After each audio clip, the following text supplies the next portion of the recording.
नवरात्रि का अंतिम दिवस है और तुम मूर्खों ने उस राधा को जो 10 दिन का समय दिया था, कल उसकी अवधि संपूर्ण हो जाएगी और मुझे पूर्ण विश्वास है कि राधा के पास तुम्हें देने के लिए पर्याप्त धन नहीं होगा और वो तुम्हारा ऋण नहीं चुका पाएगी। कल तुम सब बरसाना और वृंदावन पर अपना अधिकार जमाओगे और उस कृष्ण के सामने उसकी राधा के पिता की पगड़ी अपने पैरों में रखाओगे ताकि उस कृष्ण का चूर चूर हो जाए। उसके बाद निकाल फेंक देना समस्त वृंदावन वासियों को। बरसाने के बाद अलग कर दो राधा और कृष्ण को, अलग कर दो। तो आज है नवरात्रि का 8वां दिवस। आज दिवस है महागौरी का। अब महागौरी की कथा तो आप सबने सुनी ही होगी। देवी पार्वती महादेव से अंततः प्रेम करती, अथाह प्रेम करती थी और महादेव को अपने पति स्वरूप पाने का उन्होंने दृढ़ संकल्प ले लिया, ठान ली थी कि महादेव से ही विवाह करूंगी। अब इसके लिए उन्होंने अनंत समय तक तपस्या की, ऐसी घोर तपस्या जिसके कारण उनका शरीर पूर्णतः काला पड़ गया। फिर भी उन्होंने अपना निश्चय नहीं तोड़ा, वो अपने संकल्प पर अटल रही और फिर क्या, अंततः महादेव को उनके पास आना ही पड़ा। फिर महादेव ने अपने अनंत प्रेम से देवी पार्वती का काला पड़ा हुआ शरीर उसको प्रेम के जल से धोया और तब वो अति सुंदर गौरी के रूप में परिवर्तित हुई और इसीलिए उन्हें महागौरी कहा जाता है। तो ये थी कथा महागौरी की और इससे हमें ये सीख मिलती है कि दो प्रेमियों के मध्य में दूरियां अवश्य आ सकती हैं, किंतु यदि उनका निश्चय दृढ़, उनका संकल्प दृढ़, तो वो पुनः एक दूसरे के साथ आ ही जाएंगे, एक दूसरे को मना ही लेंगे।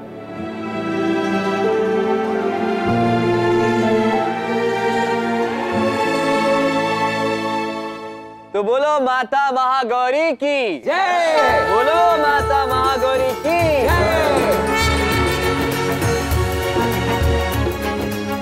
एक क्षण रुकिए। कल नवरात्रि का अंतिम दिन है और कल हमें पता चल जाएगा कि हमने इस नवरात्रि मेले से कितना धन अर्जित किया है और मुझे पूर्ण विश्वास है कि हम ये ऋण अवश्य चुका पाएंगे। हम कल ही साहूकारों को बुलाकर बरसाना को ऋण मुक्त करेंगे। मुझे मेरे राज में बरसाना पर किसी भी प्रकार का कोई भार नहीं चाहिए।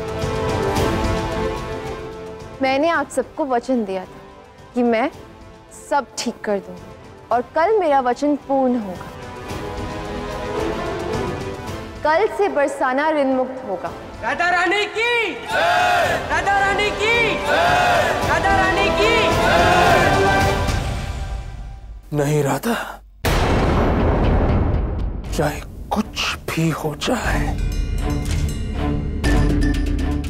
मैं तुम्हें कल उन साहूकारों को धन लौटाने नहीं दूंगा, चाहे उसके लिए मुझे कुछ भी क्यों ना करना पड़े।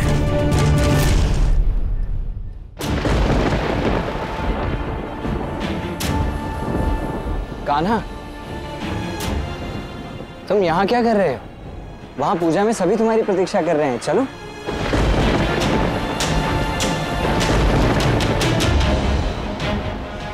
और आज ये प्रकृति इतनी अधीर और विचलित क्यों प्रतीत हो रही है? क्योंकि महाक्षण आने को है दाऊ, जिसके आगमन से प्रकृति भी भयभीत हो चुकी है। अर्थात अब या तो राधा का अहंकार टूटेगा या राधा टूटेगी, या राधा टूटेगी, या राधा। ये चयन स्वयं राधा का होगा।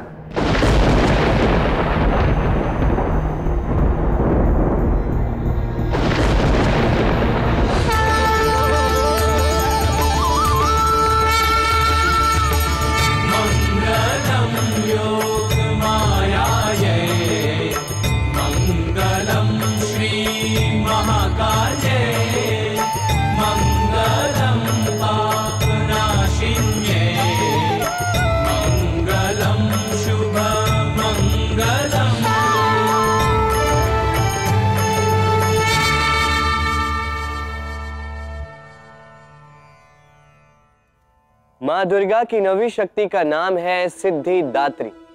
इस दिव्य स्वरूप का ध्यान हमें अज्ञान, तमस, असंतोष से निकालकर उत्साह और कर्तव्य निष्ठा की ओर ले जाता है। हमारी तृष्णाओं पर नियंत्रण रख हमें स्वयं पर, अपने अहंकार पर विजय प्राप्त करने की शक्ति देता है।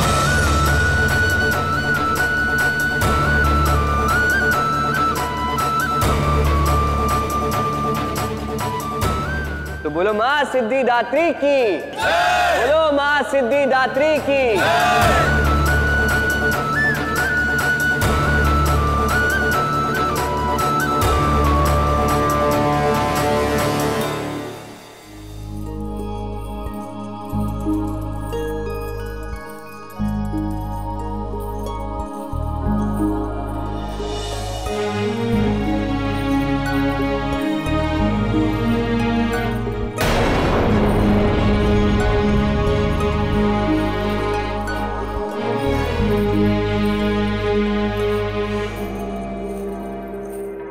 माँ, तुम चिंता क्यों करती हो? ऋण की राशि कभी पूरी नहीं होगी, क्योंकि मैंने इस राशि से 1 सहस्त्र मुद्राएं पहले ही चुरा ली हैं।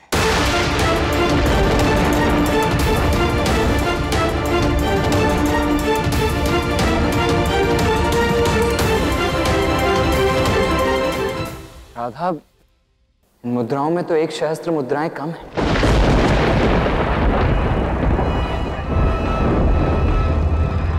किंतु ये तो असंभव है। मेरे अनुमान अनुसार हमने ऋण से भी कहीं अधिक धन अर्जित किया है दाऊ। हाँ वही तो। अवश्य ही कोई भूल हुई है आपसे दाऊ। आप पुनः गिनी तो। ठीक है मदमंगल। ऋण चुकाने की अवधि पूर्ण हुई।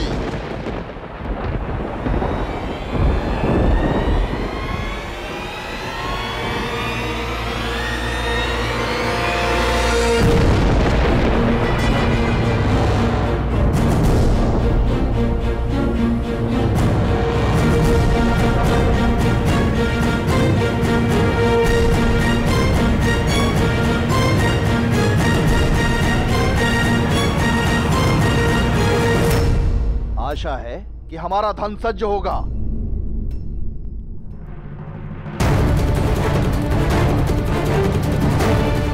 आपकी ऋण राशि सूद समेत सज्ज है, बस केवल 1 सहस्त्र मुद्राएं कम है। ये अनुचित है। ऋण लेने के नियम का उल्लंघन है ये। आप जानती हो ना राधा रानी, ऋण यदि पूरा नहीं किया तो हमारे पास अधिकार होगा आप सभी को अपने अपने घरों से निकालने का। नहीं नहीं, ऐसा मत करिए, कोई तो मार्ग निकालिए। मार्ग निकालें? ठीक है, यदि आप कहती हैं तो ऐसा ही सही। आप लोगों के पास एक ही मार्ग शेष है। विश्वभान जी, आपको अपनी पगड़ी उतार कर हमारे पैरों में रख के क्षमा मांगनी होगी।